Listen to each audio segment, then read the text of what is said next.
Authorities on the Fouke Monster, or the Boggy Creek Monster, has a book about that called Beast of Boggy Creek. He also is involved in film production with small town monsters, including a film called Boggy Creek Monster and Mothman. Anyway, you've probably seen him on shows like Monsters and Mysteries in America, Finding Bigfoot, and others. We're honored to have him here today. Mr. Lyle Blackburn, come on up.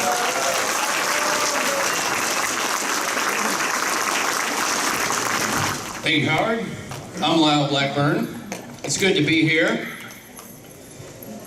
for the second year, no, the third year, maybe the fourth or fifth. But it's great to come back every year. This is my favorite conference, obviously, being a Texan. And, you know, one of the best of these events I go to all around the country. I was recently a speaker at the International Bigfoot Conference in Washington, and you know that's the Pacific Northwest, the home of Bigfoot, if you will. It was a great honor to speak there, and I read a review of myself in the Bigfoot Times, which came out, and this is probably the coolest review of any of my speaking presentations. And they said Blackburn's style is very much like warm syrup pouring over pancakes. The audience was clearly captivated. I said, man, that is the coolest thing ever. But I got more gigs coming up. Where do I go from there? What's better than warm syrup pouring over pancakes? How can I ever top that? So I thought, you know, warm syrup pouring over Texas-sized pancakes. Yes. So what I'm going to do here is, last year I presented a presentation on Beyond Boggy Creek, which was my new book, which had yet to come out. So I already did that. I thought, well, I've got to do something new. So I put this together, and I thought, man, here we are in Jefferson, Texas. You know, the home of Bigfoot in Texas, and I thought, let's talk about the history of Bigfoot sightings in this area, and some of the historical encounters and some of the recent encounters, and just give you a little, you know, overview of this very area. And on top of that, I'm also going to do something else. I'm going to provide some music trivia within this presentation. Yes, so I hope you enjoy this. Now, where we are now is considered the Piney Woods, the East Texas Pine Belt. Now, a lot of folks who think about Texas, you know, they immediately think of strange noises. I'm causing some sort of interference here. It's the syrup. It's messing with the mic. Thank you, sir. So, you know, they think of a dusty cowboy wasteland, and of course there is that in Texas, but Texas is huge.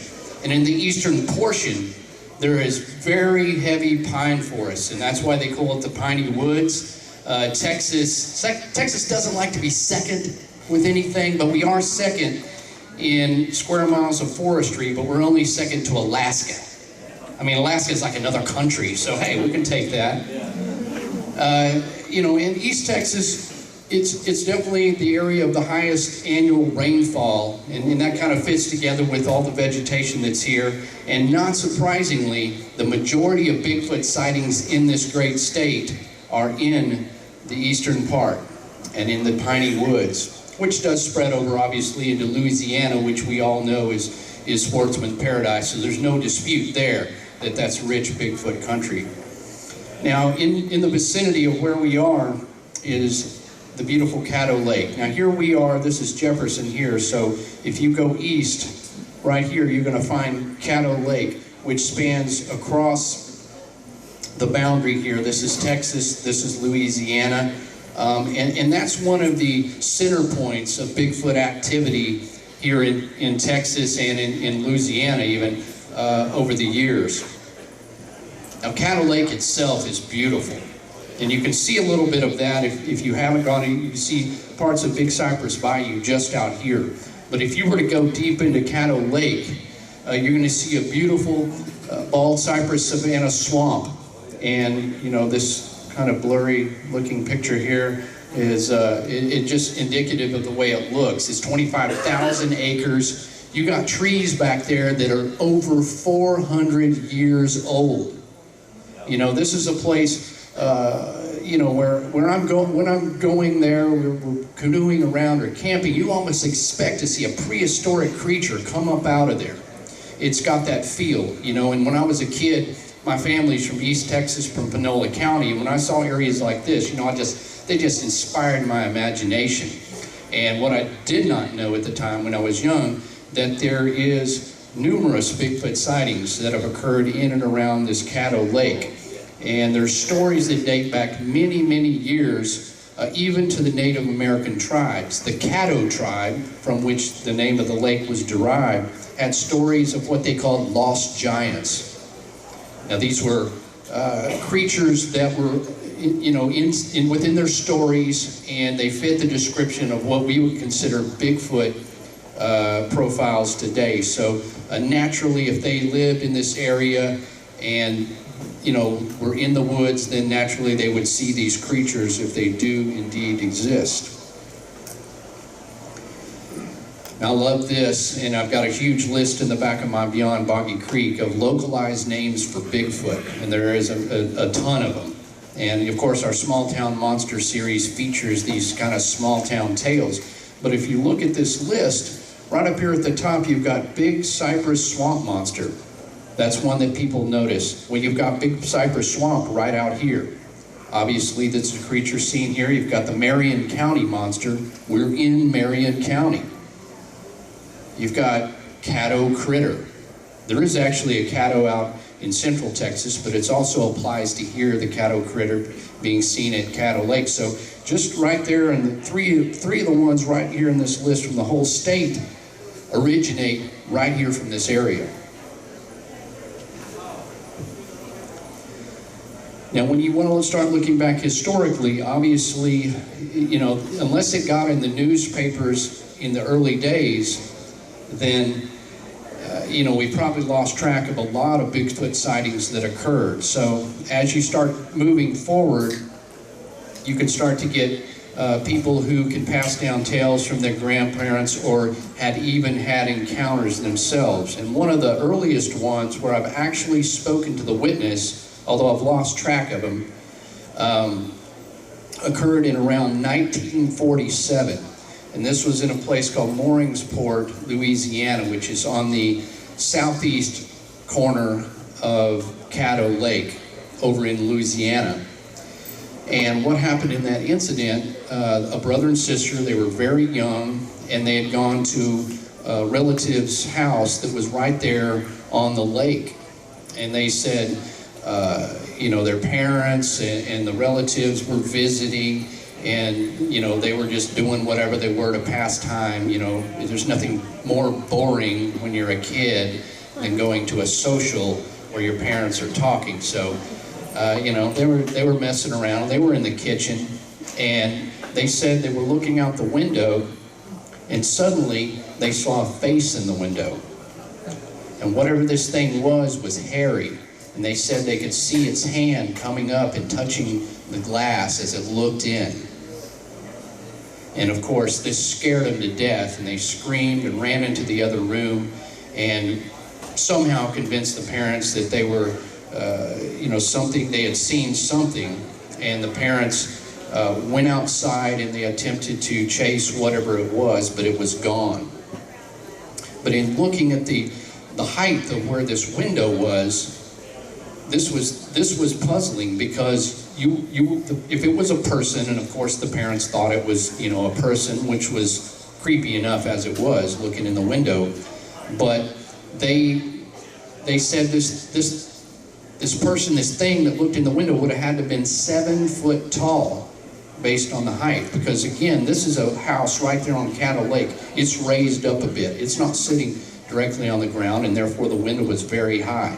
So, you know, that was something that stuck with them all of these years, and had, you know, also inspired them to look further into Bigfoot history, and had come to some of the conferences. And I promised you bonus trivia. Mooringsport is actually the home of the famous blues musician Huddy William Ledbetter, also known as Leadbelly. Is anybody familiar with Leadbelly? Heard that name? Yeah. So this is pretty cool. I mean, he was born right here, and he wants Southern blues. Well, this is a good place to have it. For those that don't know Leadbelly, I think, you know, most rock groups of the 70s probably owe him royalties because he inspired many songs. Midnight Special is one that derived from him. The band Ram Jam, Whoa Black Betty, Bam Lamb, Whoa Black Betty. Well, that is a Leadbelly song made famous that they still play on many a movie. Those are some really interesting reports that came from the 1960s. And when I first started doing Bigfoot research, I came across these that just really freaked me out, because some of these incidents occurred between Longview and Jefferson. And I had family that lived in Longview, and many times I was out in those rural areas running around in the woods.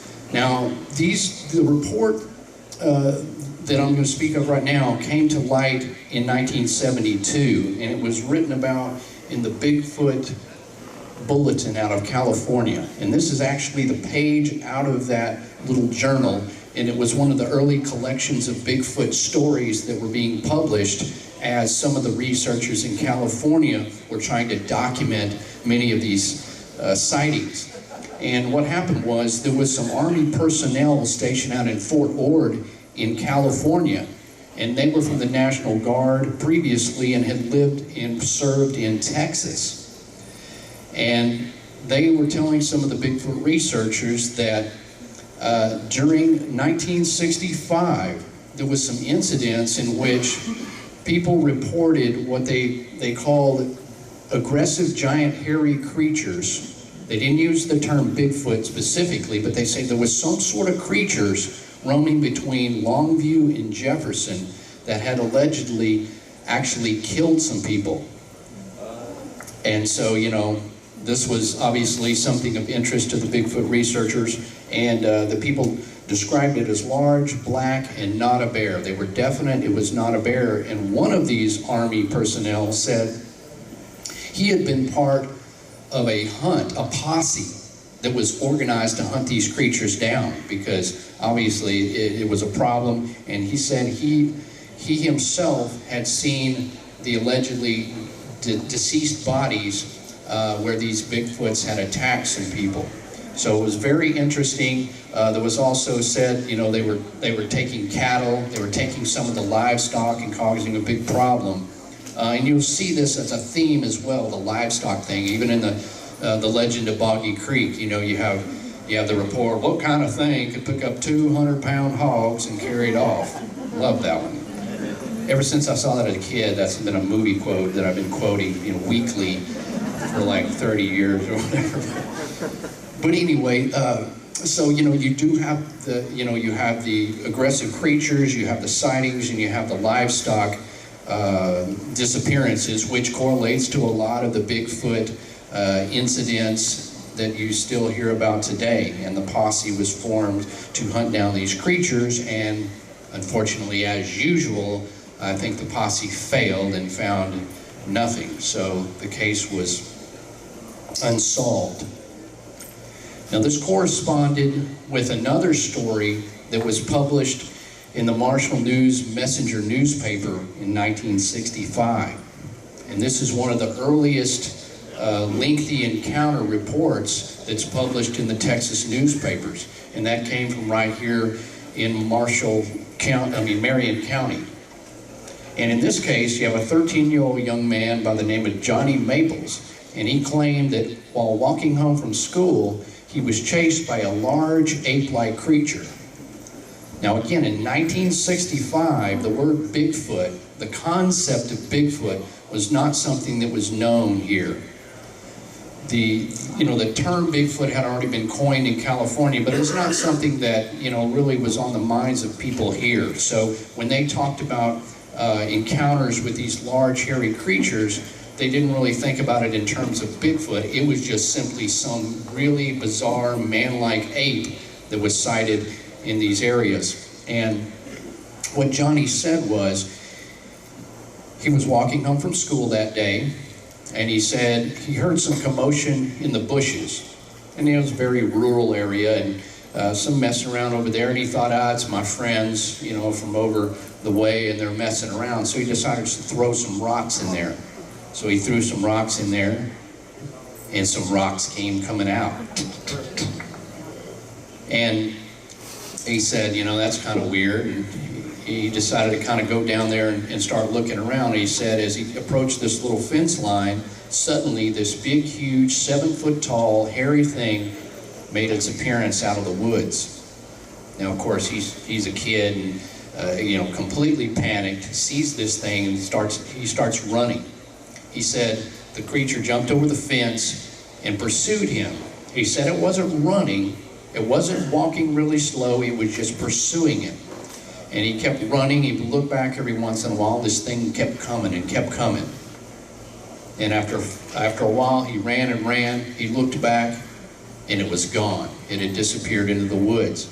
So the kid, eventually somebody drove by and saw him in the panic situation, gave him a ride and took him home, and he told his family what had happened. And naturally, they believed the boy, because the boy was completely panicked and in shock. So they called the deputy sheriff's office, and the sheriff came out and actually looked into this. Now, he could find no footprints or no physical evidence of this, so just basically dismissed it. He wasn't sure what to think about it. But this was printed in the newspaper, and again, like so many times, it inspired a monster hunt. There was a follow-up article in the paper that, said basically monster hunt organized to hunt down creature or something to that effect. So this really did happen, and there really was monster hunts going on that involved not just civilians, but law enforcement personnel. And that was something, that really kind of started getting this area on the map as far as the presence or the alleged presence of Bigfoot in Texas. Now, some of these stories and witness reports that I come across aren't reported at the time they occurred, because oftentimes people have seen something in the past, and other than telling some family members or something like that, they didn't rush down to the newspaper. They didn't go down to the TV station. They didn't want that kind of publicity. They were not sure what they had seen. So some of these come out years later as you do Bigfoot research. And through circumstances, you're lucky enough to uncover some of these stories that have never been told before, that haven't been documented, haven't been on the record.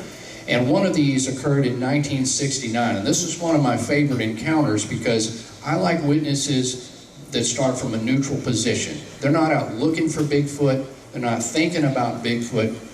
They just simply had something happen to them that they could not explain. And when they tell these stories to others, those others may or may not believe them. They may even ridicule them. But when they tell me, I can certainly understand, and I can put that in context of all the other Bigfoot sightings that I've documented and heard about. And what happened here was, there were two boys, two brothers, and at the time, they came to Caddo Lake to stay with their grandparents, and they had the run of the place. They went back into Caddo Lake for days on end, hunting and fishing. And this is like a childhood dream. I mean, you know, this is back before cell phones. Apparently parents back then didn't care if you disappeared for 2 days. They probably actually welcomed that. So you could go back into the bottoms, you could go way back into Caddo Lake and stay there for a couple of days hunting and fishing. I mean, it was a paradise. It's something that kids probably don't and can't do today. But that's what they were doing back then, and these guys were out in the woods frequently. They knew Caddo Lake like the back of their hand. And they had constructed some tree houses down there, and that was where they would stay overnight. In fact, they didn't just construct one, they had several.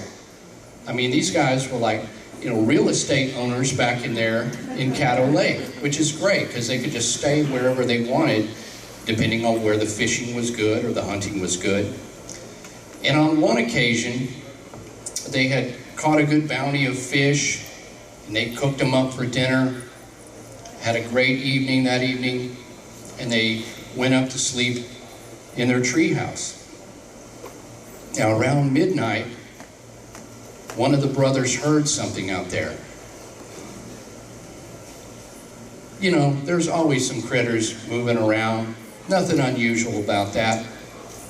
So, you know, for whatever reason, he was curious to look outside, thinking, you know, there's going to be some raccoons or what have you. But on this occasion, he looked through the slats of that treehouse, and there was this big, man-like, hulking figure standing out there. Completely not what he was expecting, obviously. So he immediately tries to wake up his brother, wakes up his brother, and says, you know, point and look out there. And they look out, and they're watching this thing, and it's moving towards the treehouse, and it starts to dig around in some of the leftovers for their dinner. And as they're watching this thing, there was enough moonlight that night to see the full shape of it. They were certain it wasn't a raccoon, or if it was, you know, a huge man-like raccoon, and I don't know of any sorts like that. And as it looked around and they were watching it, suddenly it became alert, as if it sensed someone was watching it. And that's when it looked up at them. And of course, this, you know, was a frightening experience. If you think about you're a kid, you're way back in there by yourselves. No matter how good you are in the woods or how confident, this is something completely unexplainable and, you know, downright scary. And so for a moment, that thing looked up and looked at them before it turned and darted into the woods very, very quickly. Now, of course, they stayed in the treehouse till sunlight, not dare to go out. I'm not sure if they slept or not, but probably not. I don't think I would. The next morning, they got up and went down there to investigate in the sunlight. And they had the wherewithal to do a little bit of scientific analysis of the situation. To try to determine how tall this was, they used an 8-foot 2x4 that they had, and they leaned it up against the tree where they saw the thing. And that gave them a good estimate of the height. And they could see that it was about 7.5 feet tall. Okay, so this thing was tall. They also found footprints there where it had run off and moved around where the leftovers were. And they had no tape measure, obviously, but estimated that the footprints were about 16 inches long. And they had 5 toes, with the unusual trait of having an extremely large big toe. Now, obviously, these were man-like footprints. These didn't fit the description of any known wildlife back there. So they were, you know, completely perplexed as to what this thing was. And at the time, again, this is Bigfoot is not your first thing. It's just, what in the world did we see?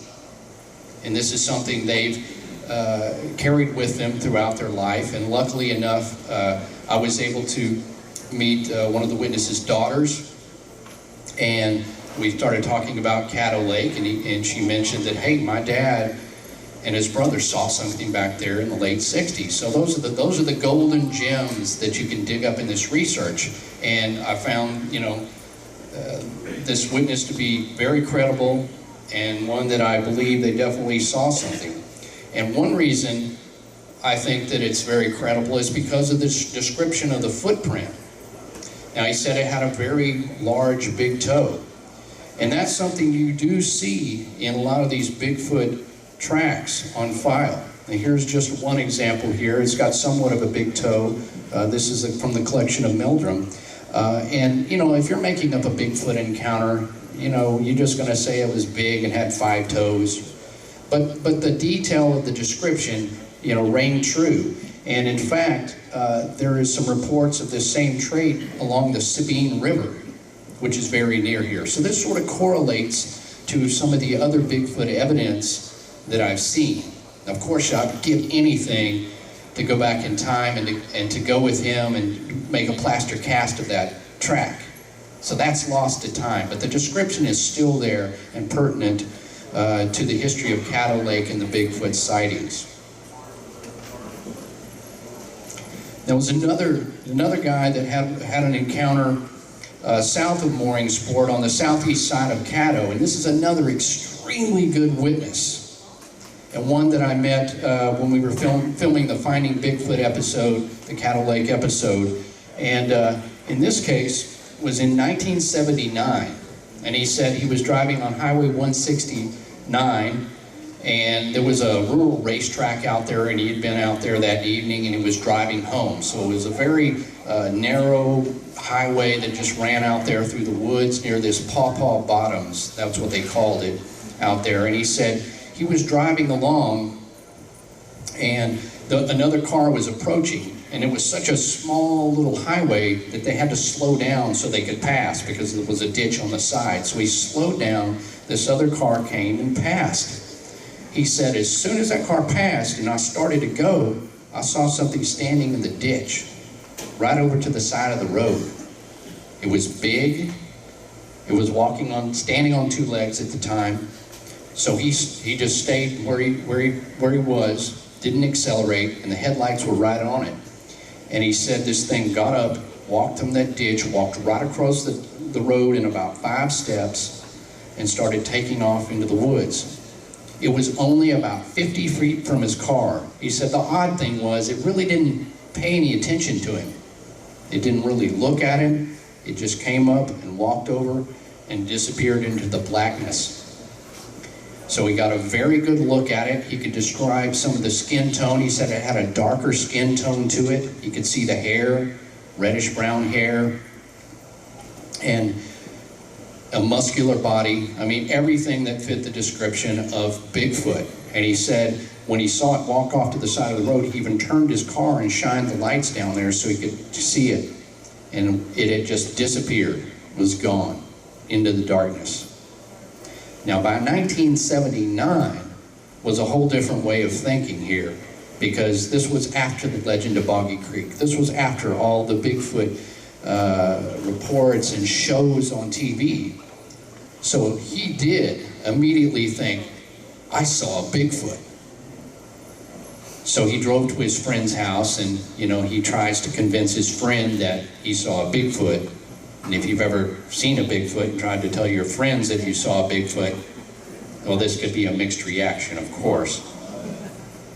But he said the one thing that his friend did note, he said, I don't know what you saw, but you're white as a sheet and you're shaking.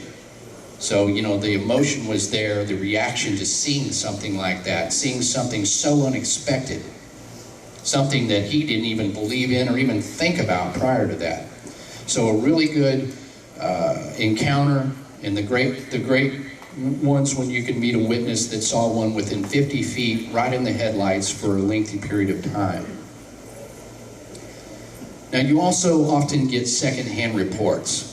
Now, you know, these can be the telephone game. You know, it can be passed along, and things can be inaccurate, and so you really got to watch out for those. They're worth the story, but not often considered the best evidence that you're going to find.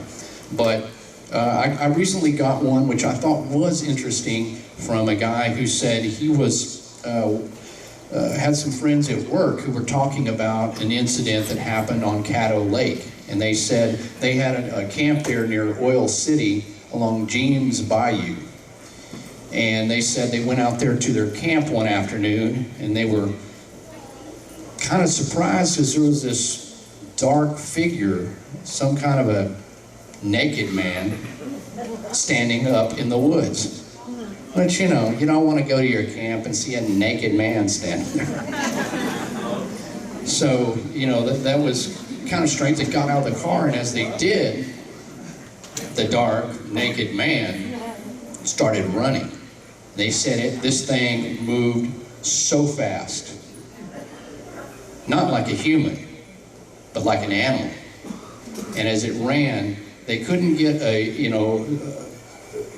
they couldn't see it too well, but they could tell it was human-like. It was running on two legs, it was fairly muscular, and it was dark in color.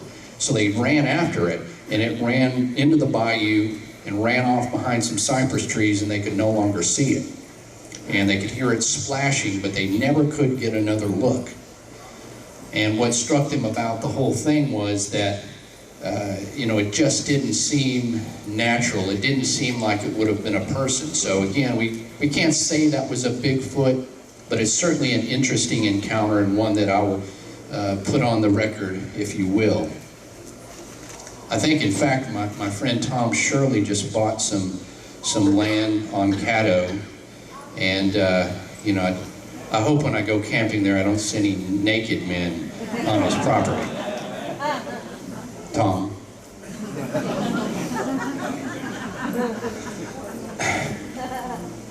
Moving forward in time. Now this encounter I've talked about both in my Beast of Boggy Creek book and Beyond Boggy Creek, because I think it's a very significant encounter.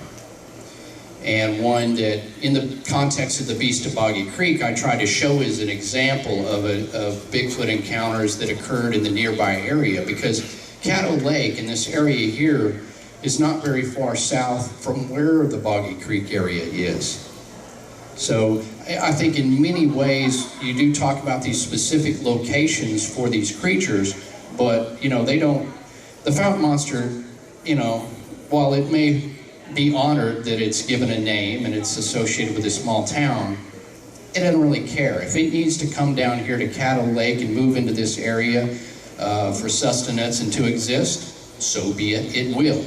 And this is not, Caddo Lake is not an environment that's too far different from the Sulphur River bottoms. So I think naturally these creatures would move around in this area on the whole. And if you call it a caddo critter or a fountain monster, doesn't matter to them. They just go where they go. But in this incident in 1989, a gentleman that I know and have known for several years had an encounter. Now, he was young at the time, and his grandparents' property was on the east side of Caddo.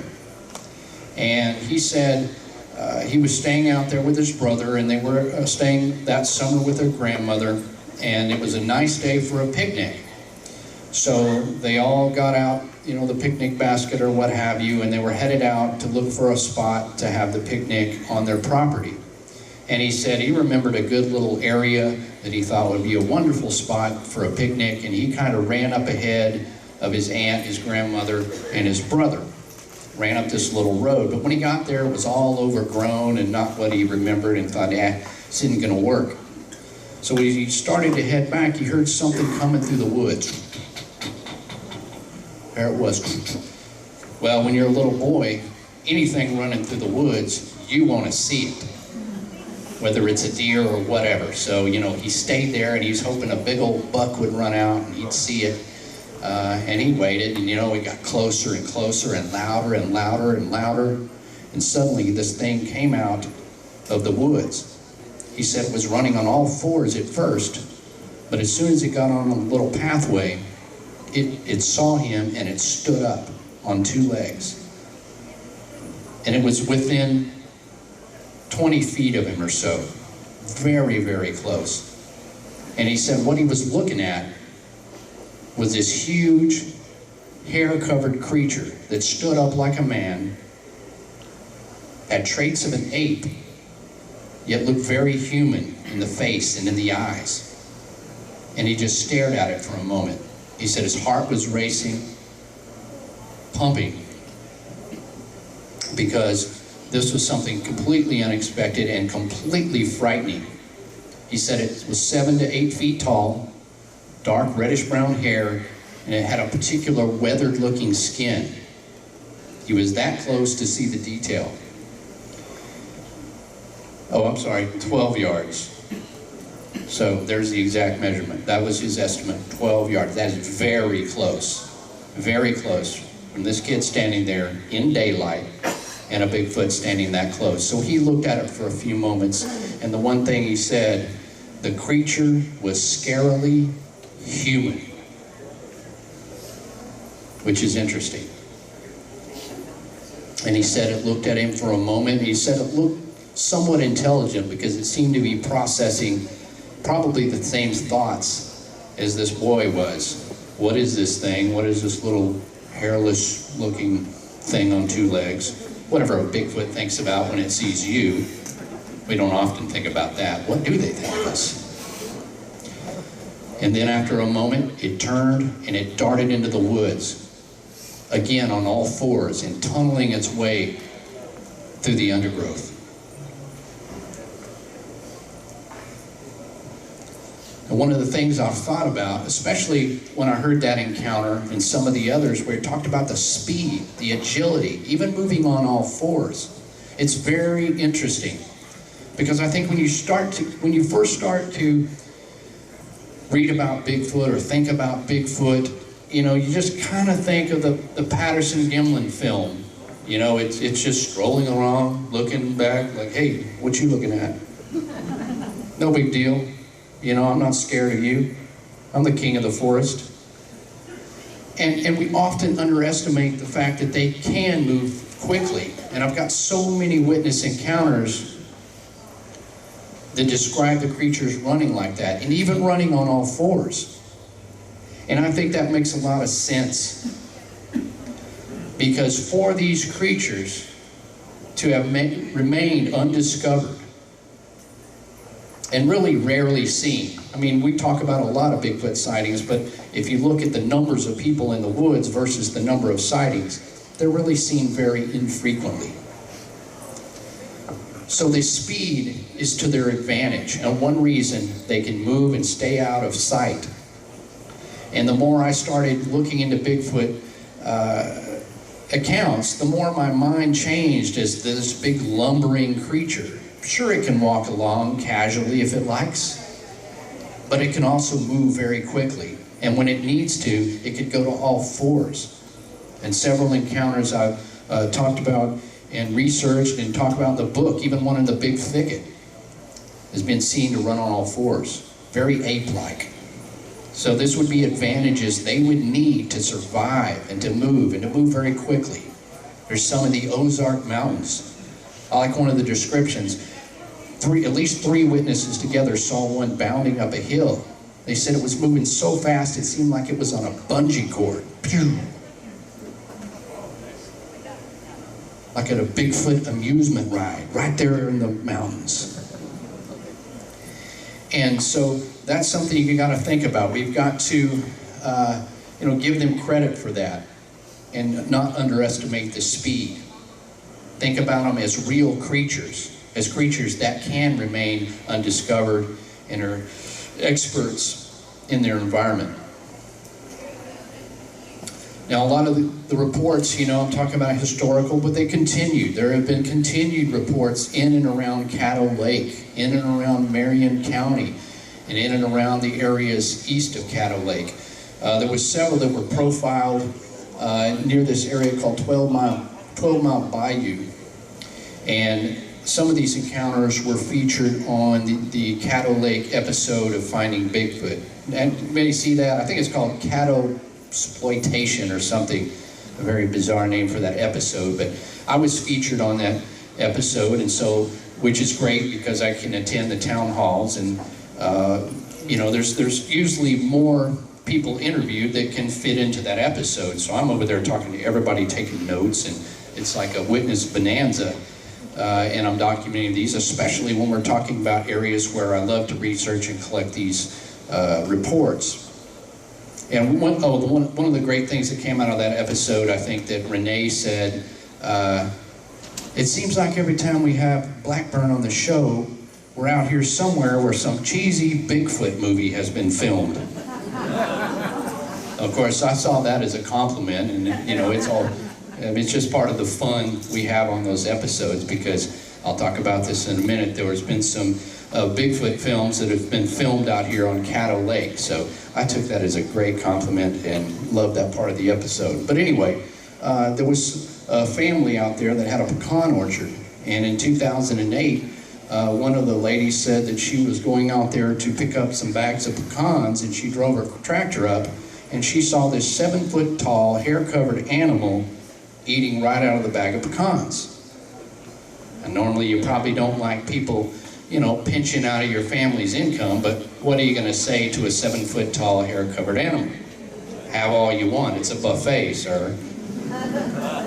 But all jokes aside, she saw this thing, and when it saw her approaching, it ran off into the forest. And several other of the family members said they had also seen things. On one occasion, one of the family members heard something outside at night, late at night, rustling around, and when he went outside to investigate, he said he saw what he perceived to be a female Sasquatch trying to get in a pen where they had some hogs. And he said the thing just simply looked at him, made a strange howl, and walked off into the woods. This was great because I was able to meet other members of the family that weren't even at the episode and talk to them, and they said, yes, we've had encounters here for years and years. In fact, my grandfather had seen something years ago. They were out hunting, and they were deep into this 12-mile bayou area, and they had to sleep overnight. They said there was a huge log. And so it started misting and raining, so they were able to get up in this log enough to find some cover. And they said at the other end of the log, all night, something kept rustling around. And, you know, I thought it was a possum or whatever, just the usual animals that you're going to find out there. So the next morning they finally got up, and they were a little bit mad because their whole sleep had been interrupted all night. And so they went around to the other side of the log, and they said, lo and behold, this thing crawled out of it and stood up on 2 legs and ran off into the woods. So it appeared to be what I would consider a juvenile. They said it was, you know, maybe 4 or 5 feet tall. So it had also had the same idea to hide up in this log. And of course, in the 1940s, they absolutely didn't know what to make about this and didn't really tell anybody for fear that people would think they were crazy. So the sightings in this area date back many years.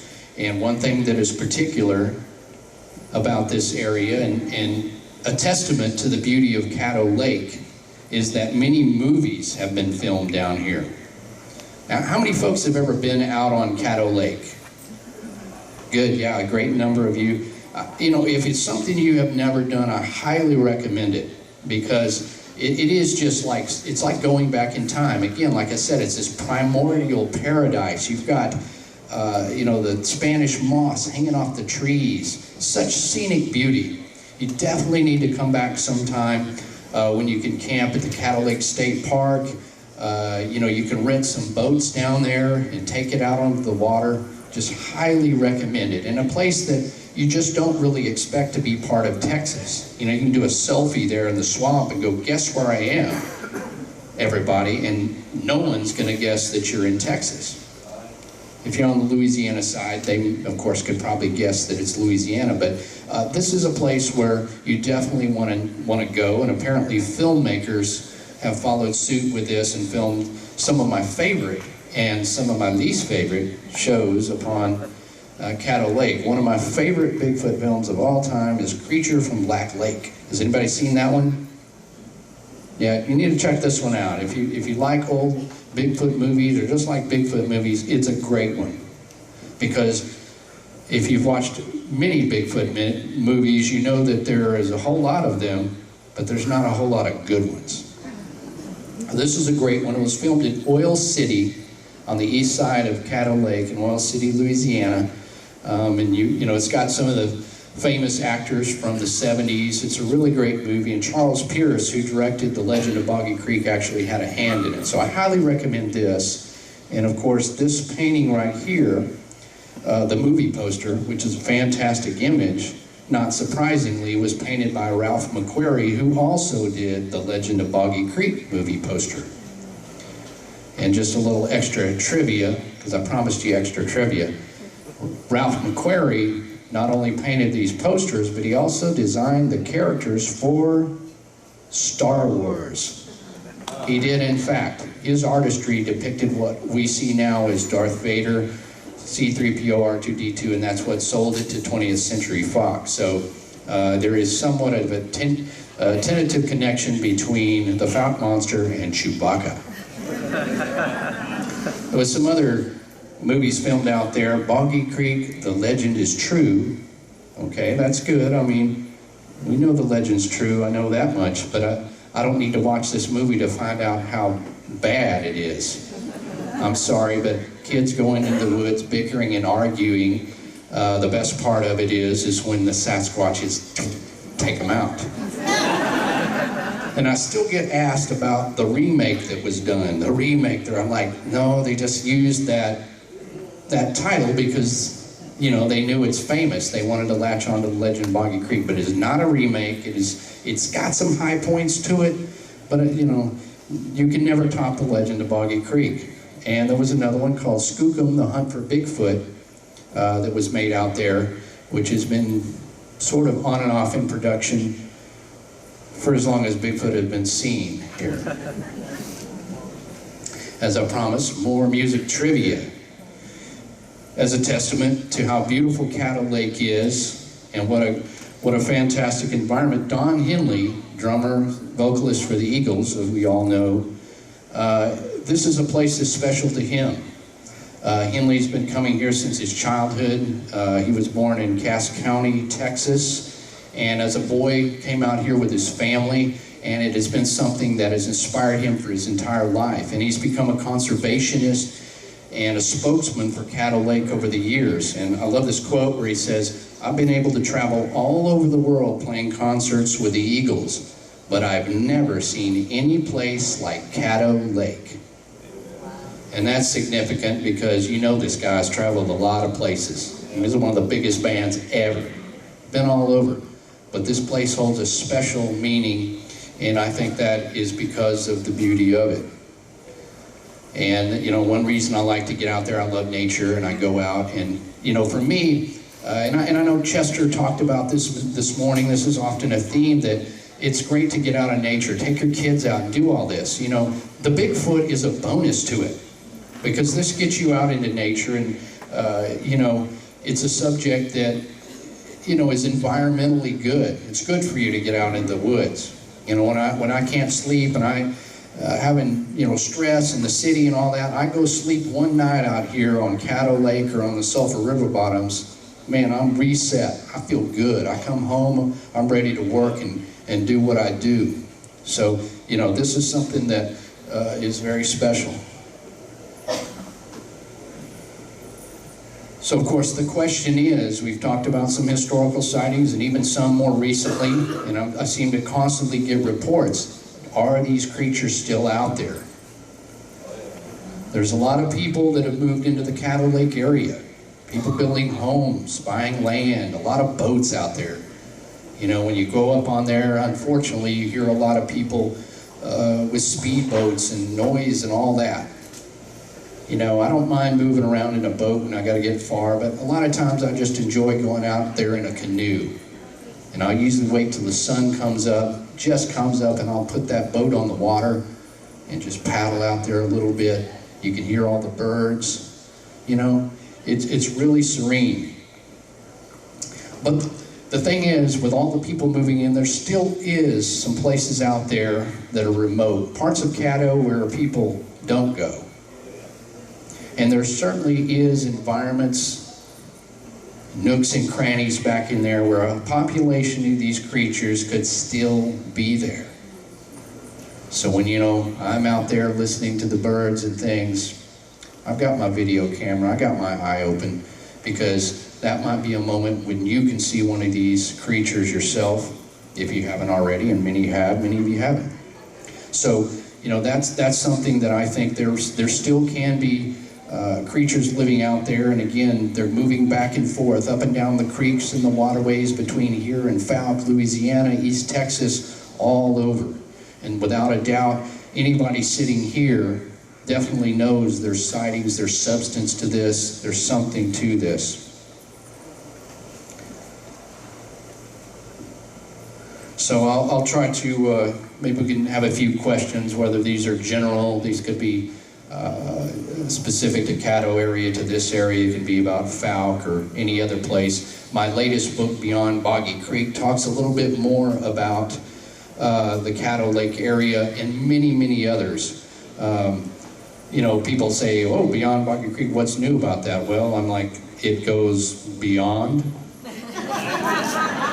So the premise of that was that while the legend of Boggy Creek is very famous for southern Sasquatch sightings, and that's really what put it on the map, there's so many other great stories, so many other sightings, so much more information all throughout the Deep South.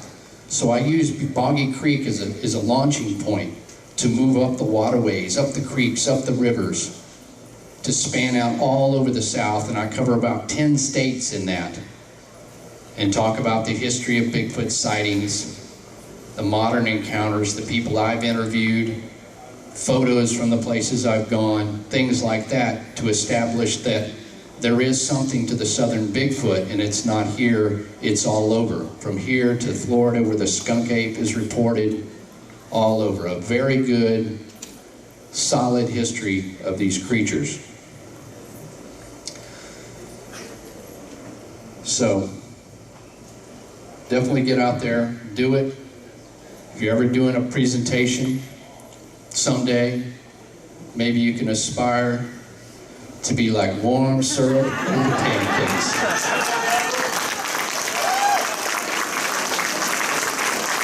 My mama's so proud of me.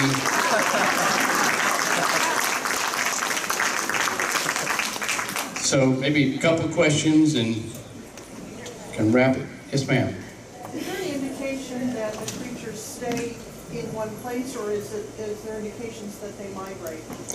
The question is, do the creatures stay in one place or migrate? And of course, you know, the jury is out without having completely accurate scientific data for that. But I think in terms, logically, they would have to move around a bit, because you're seeing sightings, the creatures described similarly in similar places, and you have animals like cougars that have a very wide range of movement. So I think, you know, maybe they're not nomadic, they're not moving long distances, but within their environments, up and down the creeks and waterways, and when they can move, they're certainly going to do it. And that's going to be based on the requirements for living and where they can find the most game at the certain seasons. So I say, yeah, definitely, they're going to move around a bit, but you know, they're not pitching tents and being nomadic and moving from here to the Pacific Northwest or anything. Another question? Yes, sir. You know, the Texas Bigfoot website, back on sightings in Sam Houston National Forest. He's asking, has there's sightings that have occurred in the Sam Houston National Forest, and have there been any recent sightings? Yeah, I think that's definitely a hot spot. I always say Sam Houston National Forest when people ask about, you know, the particular hot spots, and there certainly has been some documented on the TPRC site, some in my book, and ongoing investigations. You've got other investigators that are in that area, and reports do surface from time to time. I've gotten a lot of reports. It seems like a lot of aggressive reports out of there. It's always involved people hanging in trees and all kinds of crazy stuff. So yeah, I'm very leery about that place. But again, there's going to be in the spring and April, there's going to be the Southeast Bigfoot Conference, and that's down there in Huntsville, and that'll be a great time to do something more specific to that Sam Houston area, certainly. Yes, sir. I know close enough to Fouke, it probably don't matter, but have y'all got Seth coming down to video on Caddo Creatures at all? The question is, to the Small Town Monsters Productions, do we plan on doing a Caddo episode? It's not on the books. The next one that I'm involved is the Bray Road Beast, which is a Dogman film we're going to be doing. Incidentally, if you haven't seen Mothman of Point Pleasant, that's out. I've already sold out of copies of that, but it's been great to do the films because this allows the witnesses to tell their stories themselves rather than me just repeating them. So we don't have any plans for the Caddo in that particular format, but there may be something else coming up where that will be in the plan. And speaking of that, folks, later on tonight we will be screening the Boggy Creek Monster documentary. That's from myself and Small Town Monsters, and you'll be able to hear from some of my favorite witnesses as we talk about the history of Bigfoot sightings near Boggy Creek. I'll also, for the VIP thing, be doing my annual Falk area update, which again, I've got to be warm syrup over pancakes, so this time I'm going to be doing a small musical performance to try to raise the bar. So thanks so much for having me. This is always the funnest, and I feel like I'm friends with every single person in here. If I'm not, come back there, let's talk. Thanks so much for having me. Lyle Blackburn, right here.